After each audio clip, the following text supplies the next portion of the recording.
in Jezus in Marija, spoštovane gledalke in gledalci pred malimi ekrani. Danes sem na obisku v samostanu Olimje in prav je, da besedo predam tukajšnjemu predstojniku. Bog vas živi, predstojnik Ernest v naši domači oddaji Pot poti in prosim vas, če se nam na kratko predstavite. Ja, jaz sem pater Ernest Benko, minorit. Rojen sem v Mariboru, drugače otroštvo sem preživljal v Selcih, sredi Slovenskih goric. Potem sem učil semenišče, postal redovni duhovnik in sedaj živim tukaj v Olimju že 10 leto.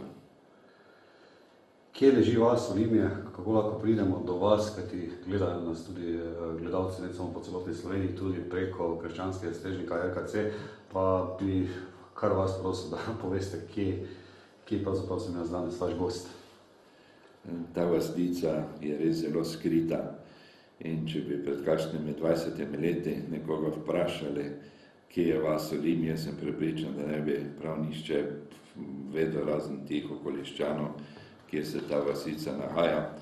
No, danes je pa zelo znana po našem samostanu, stare lekarne, predvsem pa po veliki turistični ponudbi in se nahaja blizu term, ki so jih nekoč imenovali atomske toplice. Danes so pa tudi te terme dobile naslov oziroma ime prav po naši vasici in se imenujejo Terme Olimja. To je v dolini Obsotelja, blizu Podčetrtka in je skrita pod Goro Rudnico. Ali je bil tu od nekdaj že samostan? Samostan je bil ustanovljen leta 1663, ko so sem prišli Pavlinci. Kraj pa so omenjali že v 11. stoletju. Takrat je tukaj stala neka trdnjava, Turnc Olimje, tako je zapisano v dokumentih. In to trdnjavo so potem prezidavali, dozidavali, obnavljali in tako naprej. Tukaj je postal pravi podeželski dvorec leta 1550, ko je grof Tattenbach nadzidal takratno stavbo in vse skupaj obnovil v renesančnem stilu. Takrat je potem kupil zagrebški protonotar Zakmardi in ga je podaril Pavlincem iz Lepoglave. In takrat, ko so Pavlinci prišli v Olimje, je tukaj nastal samostan. Kdo so bili pavlinski menihi in zakaj se tako imenujejo?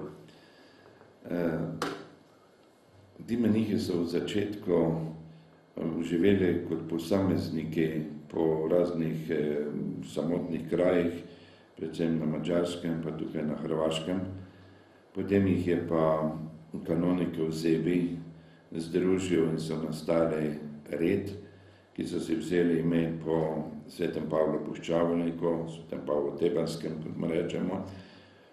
Nekako so v njem videli svoj ideal svojega življenja in od začetka so ti redovniki v resnici bili, čeprav so živeli v skupnosti puščavniki, zelo veliko so gojili premišljevalne molitve, potem opravljali so slovesno skupno bogoslužje, branje dnevnih molitvenih ur in veliko so gojili tudi tišina.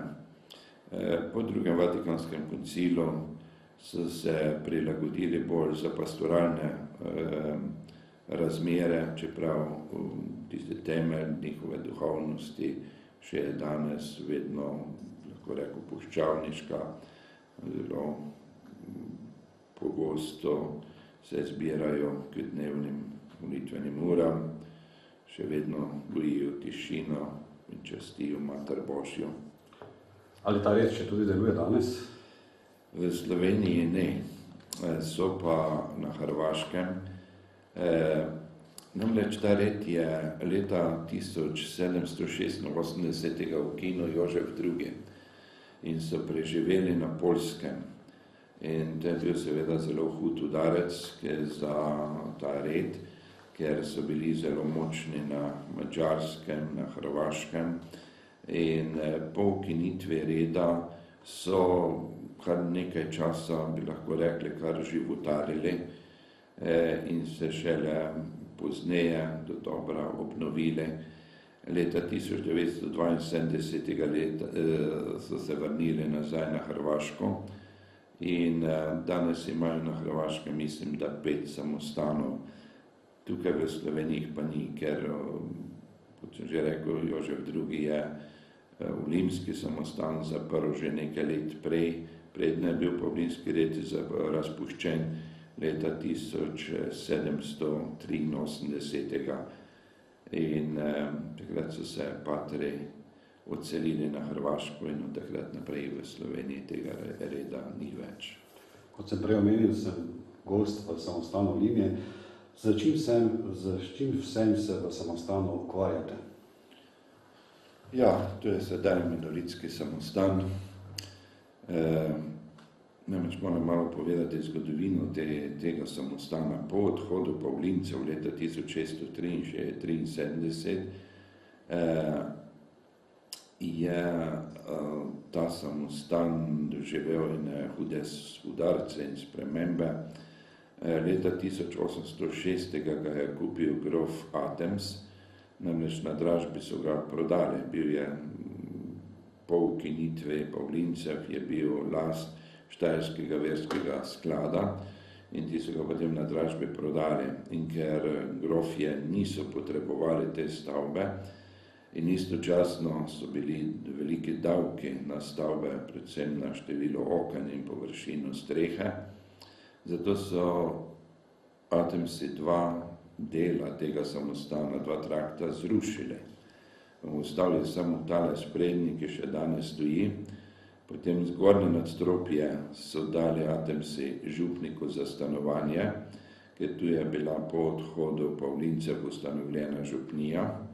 V prvem nadstropju so pa ponavadi imeli svoje delavce, lugarje, ker tu so okrog velike površine gozdov, ki so pripadale Atemsom. In v tej stavbi je potem njihov lugar imel svoje stanovanje.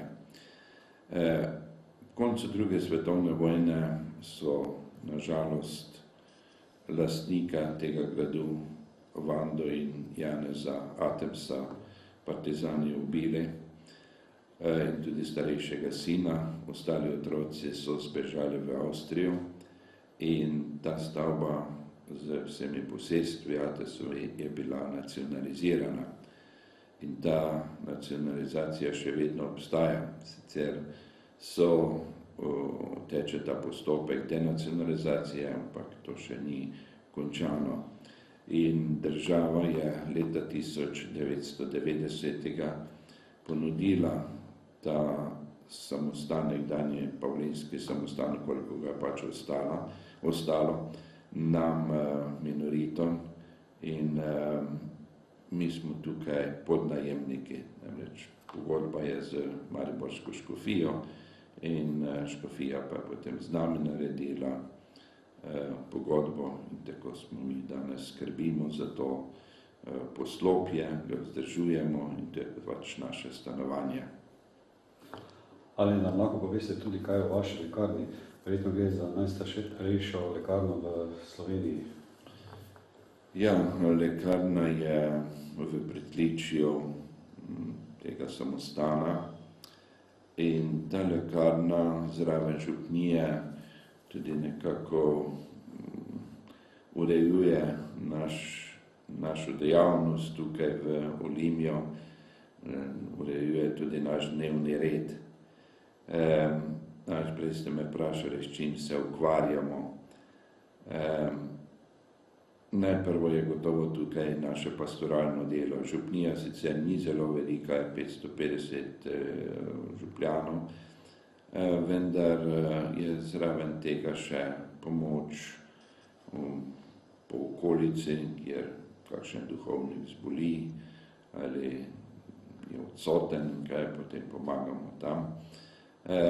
Potem pa mi v glavnem sprejemamo tukaj turiste, ki prihajajo sem, da se ogledajo to slavno lekarno. To, da so Pavlinci imeli lekarno, to za tiste čase ni bilo prav nič posebnega. V tistem času so verjetno imeli prav vsi samostane lekarne, ker to je bila potreba časa. Takrat ni bilo tako, kot je danes, da imamo vsi zdravstveno kartico, nekje v žepu, pa greš zdravniku, pa greš v ambulanto, pa greš v lekarno in dobiš zdravila in tako dalje. Takrat so se ljudje v glavnem sami zdravili. No, menihi so tukaj imeli eno posebno mesto, prvič zaradi tega, ker so znali latinsko in so se lahko služili z knjigami, ki so jih napisali zdravniki že v antiki, na primer.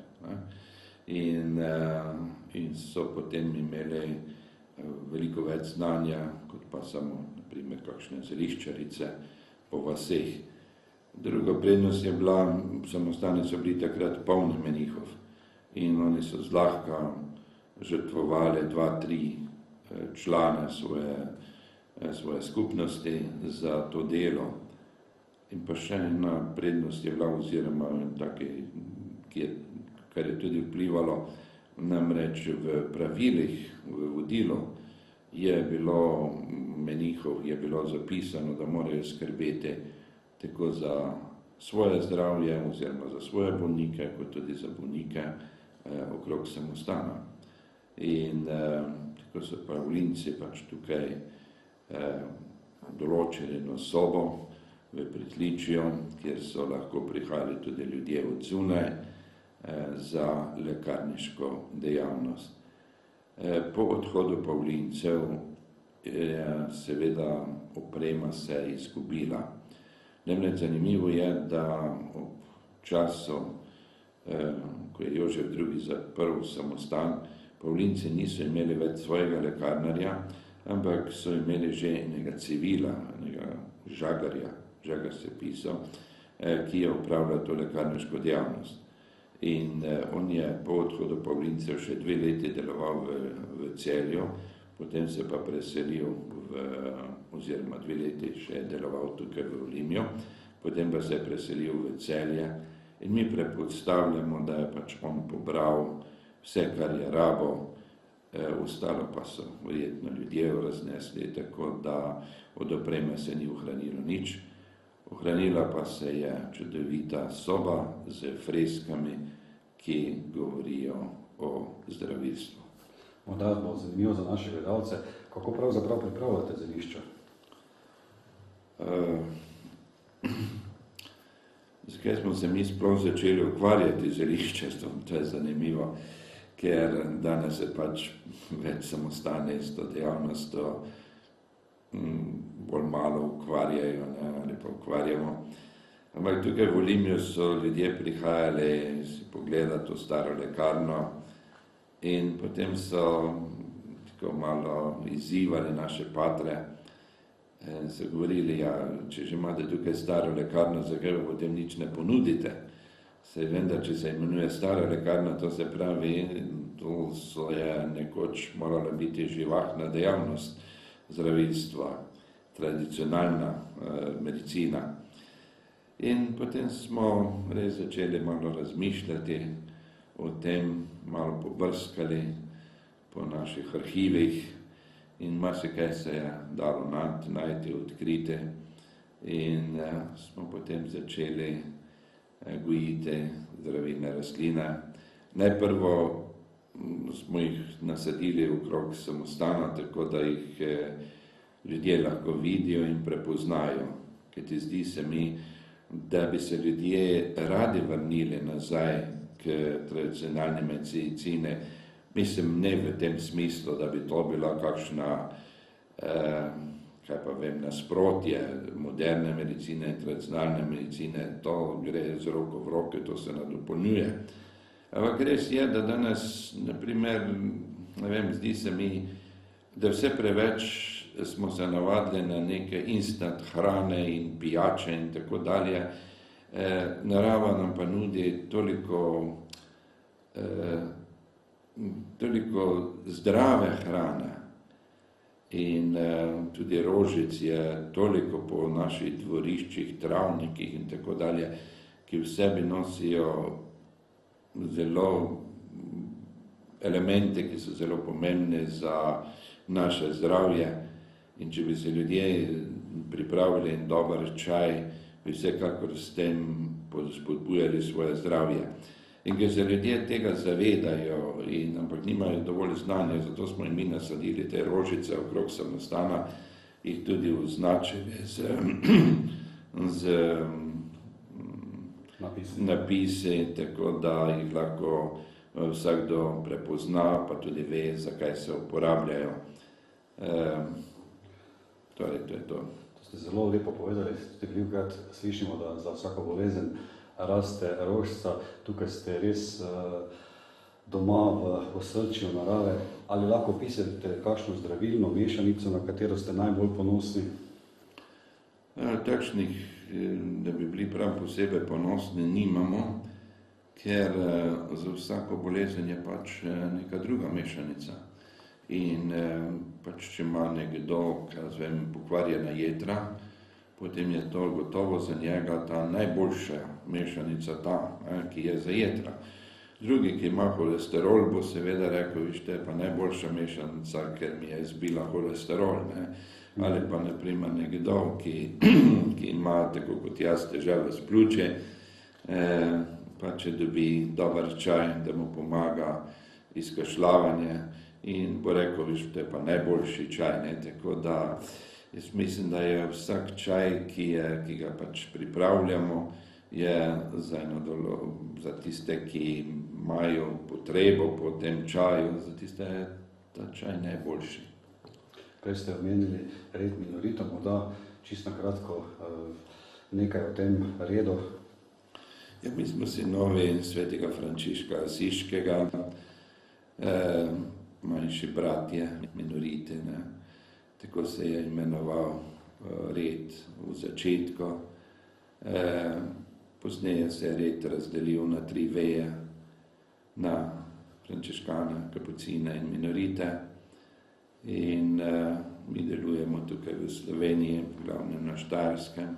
Smo prisotni tudi v Ljubljani, pri Piranu, potem na avstrijskem Koroškem, delujemo med slovenskimi Korošci. Ker so z nami tudi gledalci oddaje Pot poti, ki še verjetno niso spoznali Božje ljubezni, velikokrat slišimo izraz pokorno bogoslužje. Kaj pomeni ta izraz? Pokorno bogoslužje je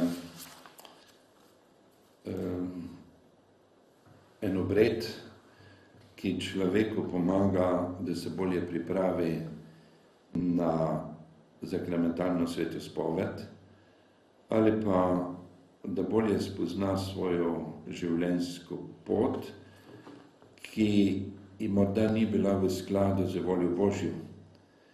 Namreč vemo, da ljudje pač smo takšni, kot smo. Smo dobri, včasih pa nas manjka moči za dobroto in naredimo tudi slaba dejanja. In tako kot je človek ponosen na vse, kar je dobrega naredil, tako ga tudi vsako zlo, ki ga je naredil, spremlja, bremeni. In včasih ljudje so kar nekam žalostni, zagrenjeni in niti pravzaprav ne vejo zakaj. Ker niso sposobni, da bi pogledali v svojo notranjost in nekako ločili seme od plev. To sem dobro naredil, to sem slabo naredil. In spokojno bogoslužje je pripomoček, da človek spozna ravno to dvoje, kar se v življenju dobrega naredil, kar se slabega naredil. In spokojno bogoslužje potem človeku tudi pomaga, da se svojih slabih dejanj pokasa, prosi Boga odpuščanje in če je potrebno tudi opravi sakramentalno svetospoved. Vem, da smo velikokrat slišali o križu. Kaj je pravzaprav križev pot in kaj v njem razmišljamo? V vsaki cerkvi lahko vidite postaje svetega križevega pota. To je 14 postaj, ki spremljajo Jezusa od obsodbe pred Pilatom pa vse do njegovega groba. To je ena čudovita pobožnost, ki je pa predvsem, čeprav ponavadi, ko molimo križev pot, imamo pred seboj tudi neki tekst, ki nam pomaga premišljati, predvsem pa je to premišljevalna molitev. Namreč v Jezusovem križevem potu se vsak izmed nas. Včasih se najdemo v Jezusovi vlogi, velikokrat pa najdemo tudi v vlogi ljudi, ki so Jezusa spremljali. Kadar človek trpi,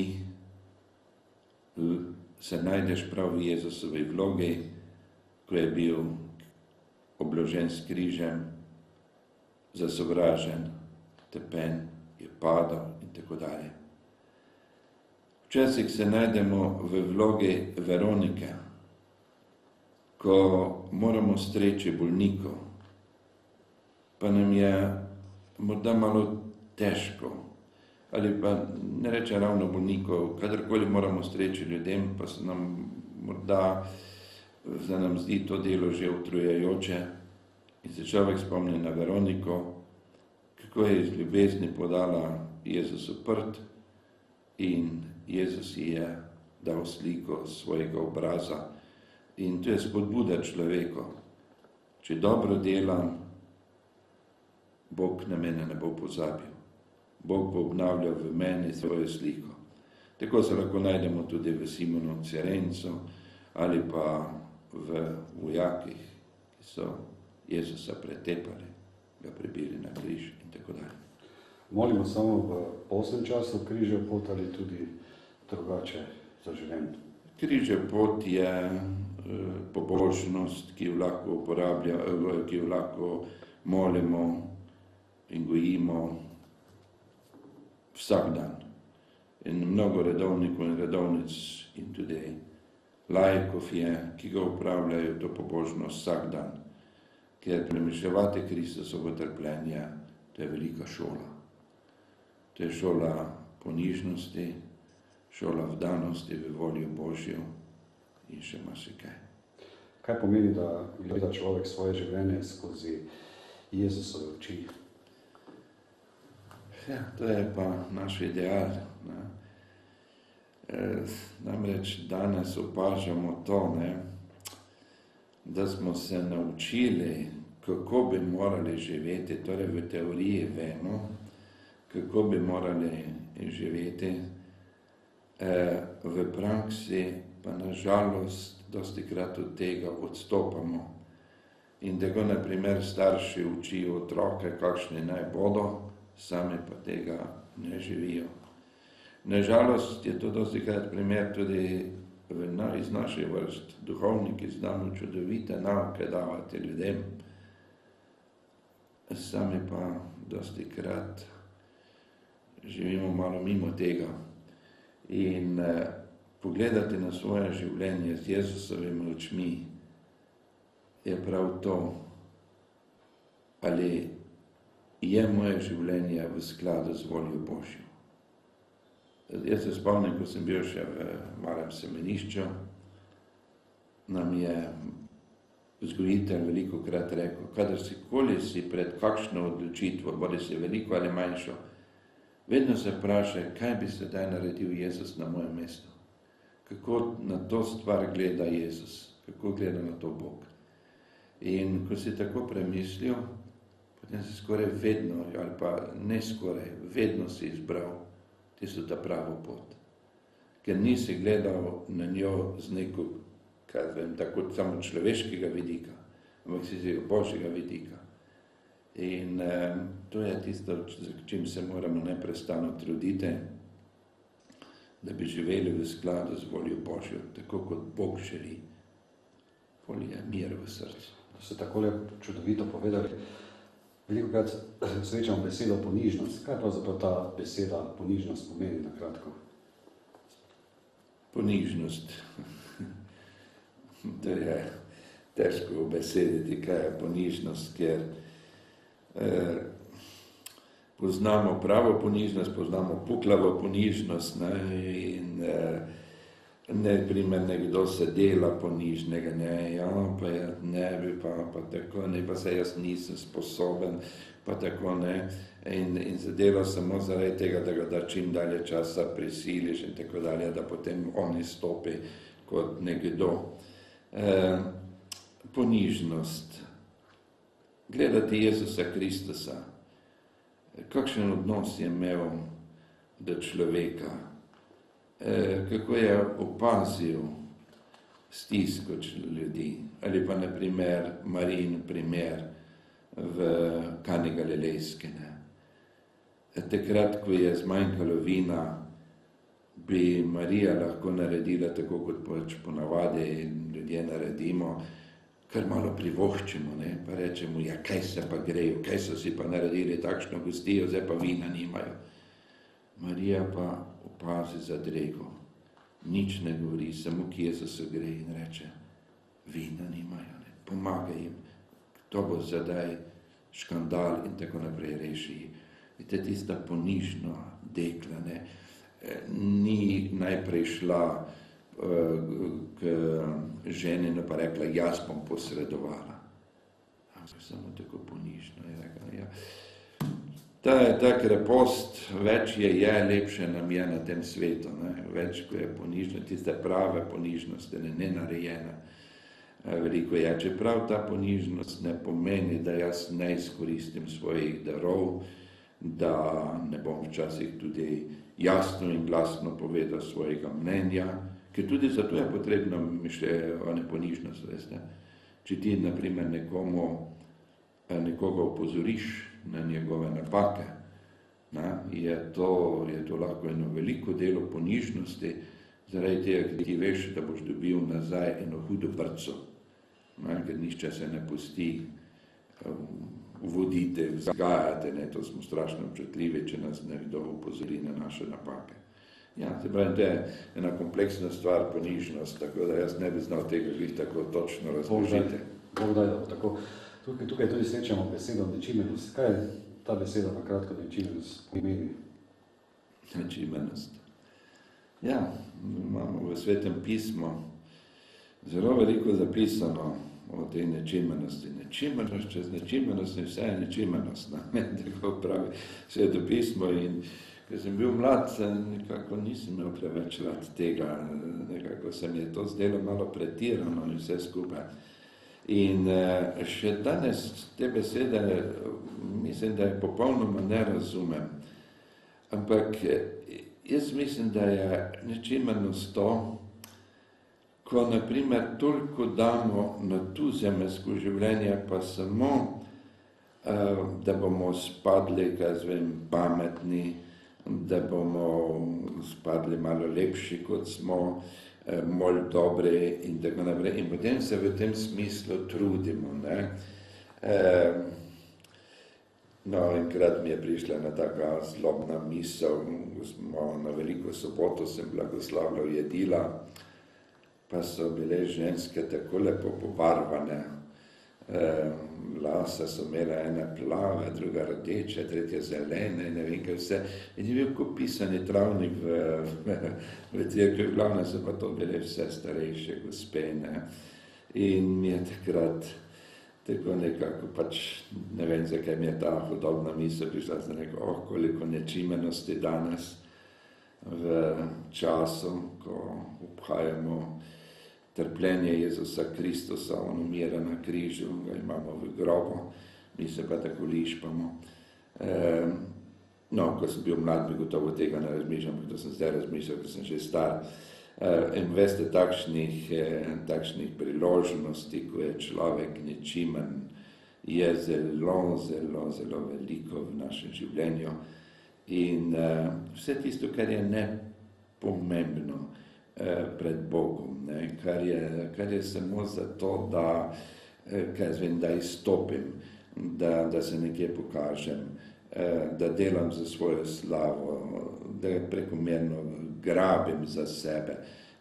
To je nečimrno za mene. Ali je res, da človek, če hoče spoznati Boga, mora najprej spoznati sam sebe in kako se to zgodi? Ja, spoznati sebe, to je delo celega življenja. Nikoli se popolnoma ne poznamo. Res pa je, da bolj ko opazujemo svoje dejanja, bolj ko analiziramo svoje misli, lažje bomo prišli do spoznanja, da nas vendarle vodi nekaj dobrega, pa da je tudi obstaja nekaj zelo hudega, kar ima vpliv na naše življenje. Sveti Ignacij Loyolski je to lepo razčlenil v tistih svojih duhovnih vajah pri različevanju duha in je začel tako čisto pri eni, bi človek rekel, popolnoma nepomembni stvari. Bral je knjige o življenju svetnikov in bral je knjige tistih, ki so opisovali življenje vitezov in je potem videl, ko to berem, ostaja miren v srcu. Ko to berem, je glih tako sladko kot ono, ampak pol me pa pusti nekje praznega. In tu je potem Ignacij začel razmišljati, kaj je zdaj s tem, zakaj je to tako, ne? Kaj je pravzaprav tisto, kar je pomembno v mojem življenju. Ne? In tako je prišel potem do Boga. Mislim, se ga že prej poznal, ampak vzljubil ga je, globlje ga je spoznal. In če človek pozna svoje zgibe, potem veš, kaj je od Boga in kaj je od hudega.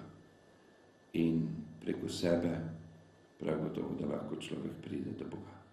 Potem pa seveda so tukaj še tudi predvsem časi tišine, molitve, razne krize, ki se v življenju pojavijo. Če se takrat znaš poglobiti v sebe, boš skoraj neizogibno prišel tudi do Boga. Ljudje velikokrat naredijo, da se zgodi Božja volja, ampak velikokrat reče, da se zgodi njihova volja, kar jih velikokrat pripelje še večje skušnjave. Kaj je skušnjava in kako jo premagovati? Ja, skušnjava, kot je nekaj mika v greh. Skušnjav je na milijone, vsak človek ima svoje skušnjave. In vemo, to nas uči vera, da skušnjava prihaja ali od hudega duha, ali pa od nas samih. In če prihaja od hudega duha, to so izredno inteligentna bitja in točno vejo, ki hočejo človeku škodovati. Skušnjava je, veste, tako kot je nekdo napisal, nekaj, kar človeko veliko obljublja. Kot je nekaj mika v skušnjavi, naprimer otrok vidi tam denar, pa ja, zdaj ne vem, če je to danes skušnjava, ker že otroci imajo vsi denar, ampak v mojem času je pa bila to skušnjava. So imeli starši, ki je denar, tako da si vedel za njega, potem pa v trgovine tisti cukar, kot smo rekli, bombone, pa tako dalje. Pa si potem pa samo malo bi vzel, potem si pa kupil. No, pa se, če si slučajno se vdal v to skušnjavo, prvič, koliko je ta skušnjava obljubljala, kako bo tisti bombon, kako bo sladek. No, pa si ga kupil in si ga dal v usta in je res bilo tako blaženo, nekaj je bilo za nas bombone, tako sladko je bilo. Potem je pa mama odkrila, te je pa bilo vik in krik in včasih tudi batine in tako dalje. In pravi, veliko obljublja, malo daje, vse malo sladkosti dobiš, ko se pač vdaš v to ali ono skušnjavo. Nazadnje ti pa vse vzame, ker nazadnje tisto, kako se je končalo zaradi tega, ni bil ne denar, ne bomboni, so bili toliko vredni, koliko batin si dobil zaradi tega, ker si kradel.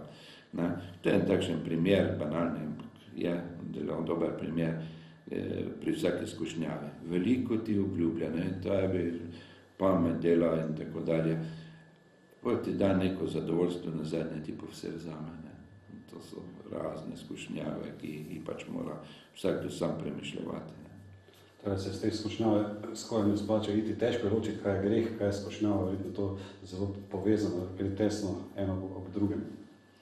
Ja, dokler ni našega pristanka, tako dolgo ni greh, ne? Ker skušnjave so dosti krat popolnoma ločene od naše volje, pridejo od zunaj, nam dejansko nam jih hudi duh navdihuje in nas vabijo in morijo, dokler ne rečem da, je to samo skušnjava in mi ne more nič slabega narediti, lahko me samo utrdi v dobrem.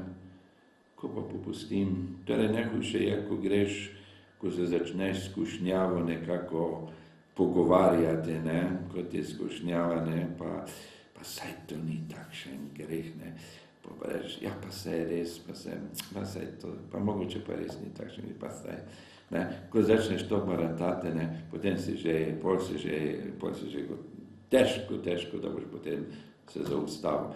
Skušnjava je treba vedno takoj na začetku odločno odbiti, ali pa, tako kot so cerkveni očetje, nekatere, da se malo iz skušnjavca ponorčuješ, ne, da te skušnjavo tako malo, saj jaz vem, kakšna je ta skušnjava, ja, že vem, beži, to, s tem ne bo nič, ne, boš ti mene zavajal v to, kako bo meni to srečo prineslo, če pa jaz vem, da to meni ne bo nobene sreče prineslo. Kaj pomeni, da naredimo nekaj iz ljubezni do Boga? Pravzaprav bi morali delati vse iz ljubezni do Boga. Ja, pri meni to na primer izgleda takole, da zjutraj, ko se zbudim, najprej zmolim tisto molitev, Gospa moja, Mati moja, in se nekako izročim Marije v varstvo. Potem pa rečem, ljubi Jezus, pomagaj mi, da bi danes reč vse, kar bom delal, kar bom mislil, kar bom govoril, da bi bilo v tvojo slavo. Se pozabim na to, veste, na te sklep čez dan. Pride potem človek to, tiste vsakdanje stvari in pozabiš na to. Ampak če tako zjutraj narediš en takšen sklep, potem pa vendarle, ko so neke odločilne stvari, se pa le naspomniš na Jezusa in rečeš, tega nimam rad, ampak ja, vzemimo en taki primer, se vem, da boste to ven vrgli, ampak vseeno, ko ste vi prosili za ta intervju, nisem bil nič kaj voljen prej to pripravljam, a zadnje sem pa le rekel, mar naj bo za Božji čas, če je tukaj Božjega, pa naj bo za tako. Torej se človek da, če vidiš, da je pač nekaj, kar se ti zdi, da bi bilo nekaj dobrega, lahko nekaj dobrega prineslo. To v glavnem pomeni, da delaš v Božjo čast, ne? Da ne delaš sebi v čast za svojo lastno slavo, ampak da delaš zaradi tega, ker veš, da je to volja Božja, da Bog tako želi. To je res, če delamo Bogu v slavo, potem samo dobri Bog ve, komu je ta beseda, misel ali stavek namenjena. Kaj pravzaprav je spoved in kako se je potrebno na njo pripraviti? Kristjani velikokrat temu damo premalo poudarka, je pa zelo pomembno verjetno. Ne samo premalo. S tem, da so ljudje nehali hoditi k spovedi, s tem so si odrezali tisti kanal, po katerem prihaja mir in sreča v srce. Jaz osebno sem trdno prepričan, da je iza krsta nam najpotrebnejši zakrament sveta spoved. Človek sem in svojo slabost doživljam zelo pogosto iz dneva v dan. In ko človek, kot rečemo, pogrne, ko padeš v greh, kako se iz tega dvignete? Kolikokrat ni mogoče več tistega popraviti, kar si napak naredil. Glejte, že to, jaz na primer dostikrat prehitro govorim in preden izrečem besedo, predno jo domislim. In se veliko krat ljudi užalo. Pa prosim za odpuščanje, pa mi ljudje odpustijo, ampak jaz še vedno čutim, da neka grenkoba ostane v mene. In ko gre človek spovedi, ko vso to grenkobo izložiš pred Boga, pa rečeš, Gospod, samo ti na koncu veš, zakaj sem to naredil. In tudi ti veš, koliko je tukaj mojega. V spovedi ti vse to izločam. Pa se z tega greha spoveš, potem pa človek doživi eno čudoviti mir v svojem srcu. Jaz hodim redno k spovedi, kaj to pomeni redno. Po potrebi. Kadarkoli vidim, da me kaj teži, poiščem spovednika in se spovem. Včasih je to enkrat na teden, včasih je to vsaka 2-3 dni, včasih je enkrat na mesec, kakor duša zahteva. Ali je res, da so se nekateri svetniki spovedali vsak dan? Ja, so. Tudi jaz sem poznal enega patra v Zagrebu, ki se je vsak dan spovedoval. No, jaz vsak dan jih nisem spovedal, ker so pa bili časi, ko sem tudi hodil vsaki drugi, tretji dan, kako je pač bila potreba. Jaz zdaj nisem zagovornik tega, da bi iz tega naredili neko pobožnost. Spoved ni pobožnost. Spoved je sakrament. In da sakrament prinaša človeku mir, kadar človek mir izgubi. In kadar človek greh naredi, mora iti k spovedi. To je potem vir človekovega veselja, sreče in tako dalje. Je prav, da kristjan vsak dan pomisli na svojo smrt oziroma večno življenje pri Bogu? Na večno življenje, ja, na tisto smrt, pa kaj jaz vem, je to potrebno misliti ali ne. Včasih so nam tisto smrt naslikali tam nekega ugostnjaka z neko koso. Mene ta slika nikoli ni niti prestrašila, niti vabila k sebi. Pravzaprav smrt, ne vem, kot otrok že, ko mi je babica umrla, ko mi je dedek umrl, so mi starši znali povedati in so to tudi bili trdno prepričani, da dedek in babica sta šla k Bogu. Tako da babica je umrla, torej več je ne bomo videli, ampak zdaj pa pri Bogu. In tako niti kot otrok nisem imel nekega odpora do smrti kot takšnega, da bi me to zdaj nekaj strašilo. Jaz se nikoli mrliča v življenju nisem bal, vsakega mrliča se lahko dotaknem in torej nimam nobenih strahov pred tem, ker mi je to, pravim, že od otroštva jasno, da človek nosi v sebi neumrljivo dušo, neumrljivo, telo propade, to že vidim sam v svojih letih, kako propadam počasi, duša pa ostaja sveža in mlada in ta se preseli k Bogu. Zdaj je smrt, ne vem, nekoč so, ko smo imeli duhovne vaje, so nam včasih rekli, da se moramo vživeti v to, da lahko nocoj umrem. Koliko god sem poskušal, to mi nikoli ni uspelo. Nikoli nisem mogel točno zamisliti, da lahko umrem. No, potem sem se pa res, ko sem bil v Afriki, v misijonih, sem se pa enkrat našel v tem situaciji, da sem bil prepričan, da me čez pol ure več ne bo. Ker sem bil tako hudo bolezen in je vročina rastla, sem seveda zdaj, ali se bo ustavilo in tako naprej. Takrat sem poklical svojega sobrata, se spovedal in potem sem rekel, da me pa pusti na miru, ide von. In jaz sem se takrat nekako tako spravil z Bogom, da ko sem videl, da se mi je vročina ustavila, sem bil kar malo razočaran, zakaj nisem zdaj umrl, takrat umrl. Tako na Boga, ja, misliti, absolutno, vedno, kdajkoli se človek spomni, to nas mora spremljati v življenju. Da smrt samo po sebi, to pa ne vem, jaz ne razmišljam o tem.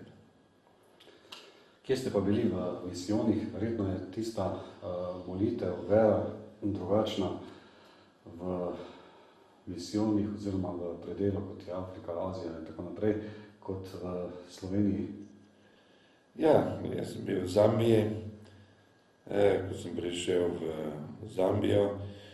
Takrat je 2/3 ljudi že bilo krščenih, 1/3 približno od katoličanov, 1 od protestantov, 1/3 so pa še bili pogani. Vendar tudi tisti pogani, ki so še bili nekrščeni, že svojega poganstva niso več tako živeli kot prej. Moramo vedeti, da je poganstvo vendarle ena huda vera strahov. Torej, pogani so strahotno prestrašeni od duhov in to se smeš dotakniti, tega se ne smeš dotakniti, če se tega dotakneš, oni nimajo spovedi, mora potem nekaj narediti, da se od tega odrešuje in tako dalje. In ko so prišli krščanske misionarje in prinesli to vero v Jezusa Kristusa, potem odpuščanje, kot je ravno sveta spoved in tako dalje, to so ljudje z izrednim navdušenjem zelo lahko sprejeli. Tako da jaz ne moram reči, da sem živel glih med nekimi pogani, jaz sem živel med kristjane, ki pa je res, da so pa včasih malo pomešali, to pa res, krščanstvo z tisto svojo pogansko tradicijo, ampak tega je bilo že precej manj, kot pa mogoče v tisti prvi leti, ko so misionarji prišli v Zambijo. Tukaj tudi srečamo molitev za srečno zadnjo uro, ki pa je verjetno tudi pomembna, da se človek pripravi. Ja, to bi pa jaz res vsakemu človeku priporočal. Molite za srečno zadnjo uro. Kaj to pomeni? Danes, na primer, ljudje rečejo, joj, kako lepo smrt je imel, ker je iznenada umrl, kar tako vtresnalo ga je, pa je bil, pa ga ni bilo. Ja, po človeško gledano je to srečna smrt, ne srečna zadnja ura, zaradi tega, ker se nič ni matral, ko rečemo, nič se ni mučil in tako dalje.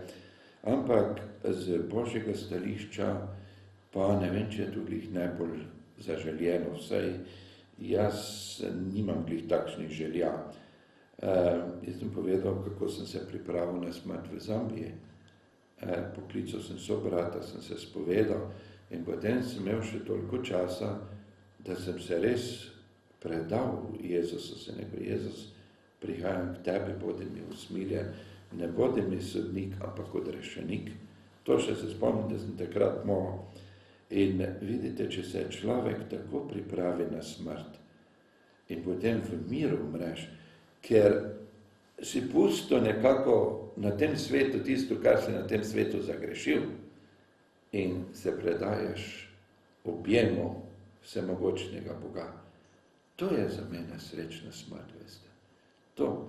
In če imaš takrat priložnost, da se srečaš z duhovnikom, da sprejmeš zakramente, da sprejmeš Jezusa v svetem rešnem telesu, da ti duhovnik še podeli maziljenje, je to velika sreča za človeka. To, kar danes delajo ljudje, da namerno zavlačujejo z duhovnikom, dokler je bolnik že v takšnem stanju, da več ne more spregovoriti, potem pa kličejo duhovnika, če zdaj pa ti mazile, to ni prav. Čeprav je po eni strani tudi, po drugi strani tudi to res, da če nisi v prijateljstvu z Bogom skozi življenja, da boš težko naredil tisto pripravo na srečanje z Gospodom v zadnji uri. Razen, če ti je kdo to milost izprosil, če je res nekdo za tebe molil in da si pač tega Božjega usmiljenja potem deležen. Zato pač tisto, kar pravijo, kakšno življenje, takšna smrt, to je, kako živimo, tako umiramo. Se pravi, ta misel umrje tako, kako je že drži? Ja, po mojem to drži. Tu imam veliko primerov, tudi toliko let sem že duhovnik, marsikaj sem videl in tudi nekako opazujem kot duhovnik. Ne. In jaz se spomnim, smo imeli enkrat in primer, umrla ena 100-letna gospa, zelo pobožna, veliko otrok je imela v življenju, dobro vzgojila in tako dalje. In jaz sem jo pokopal, torej sem moral imeti tudi homilijo, pa prej razmišljam, pa vse karkoli mi je prišlo na misel, kaj bi ji povedal, se mi ni zdelo nekako primerno ali kaj. In potem sem šel popolnoma nepripravljen maševati in sem samo rekel, ma Jezus, ti veš, kako dobra je bila, ti spregovori. In da vam rečem, jaz nimam pojma, odkot so tiste misli prihajale, ampak jaz sem tako opisal njeno življenje, to so misli samo prihajale. In ko smo mašo končali, potem mi je sobrat rekel, veš, človek si piše pogrebni govor s svojim življenjem. In to je res, veste. Kako v življenju živiš, tako boš tudi v koncu dobil plačilo od Boga, pa tudi, če hočete, še tisto zemeljsko. Ne.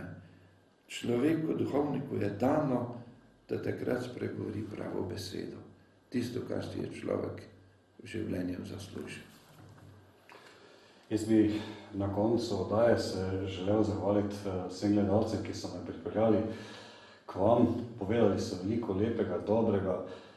Imate tudi novicijat, kjer pripravljate mlade duhovnike. Pa bi vas morda še vprašal, kaj je tisto, da ste znali biti tako blizu temu ubogemu, kmečkemu človeku oziroma preprostemu človeku, kajti prejel sem toliko pisem, da čeprav vi za to vprašanje ne veste, vam ga vseeno na koncu še postavim. Jaz sem med kmeti odraščal. Torej, jaz sem na kmetiji bil rojen in mi smo imeli vsak dan delavce, skoraj vsak dan, torej ne ob nedeljah, ne ob praznikih, ampak tako, zelo pogosto smo imeli delavce. Moja sestra je bila 6 let starejša od mene, že morala delati, torej jaz sem praktično, mene so delavci vzgojili, jaz sem bil neprestano med njimi na njivi, pri vsakem delu. In zato jaz s preprostim človekom tudi nimam nobenih težav, kako se z njim pogovarjate. Ne? Mene je vedno bilo strah gospodov, ne? Ker tam sem se vedno čutil negotovega. In to, kad človek v otroštvu doživiš, to nekako tudi v starosti živiš. Ne, mislim, ne moreš, saj se človek marsikaj nauči, ampak v bistvu pa ostaneš tisto, kar si otrok doživel. In če je kaj dobrega v meni, jaz se gotovo imam za vse to zahvaliti svojim staršem, pa tudi tistim dobrim ljudem, ki so k nam hodili na delo. So vam tako lepe spomine na naše delavce, nekako so me, veste, takrat to je tisto, kar jaz danes tako zelo pogrešam, vzgoju, veste. Mene so delavci povedali, če kaj ni bilo narobe. Delavci so me tudi vzgajali, ne samo ata pa mama, ampak tudi delavci so povedali, Pebek, tega pa ne smeš reči, ne. Oni, ampak Pebek, to pa moraš tako narediti, ne.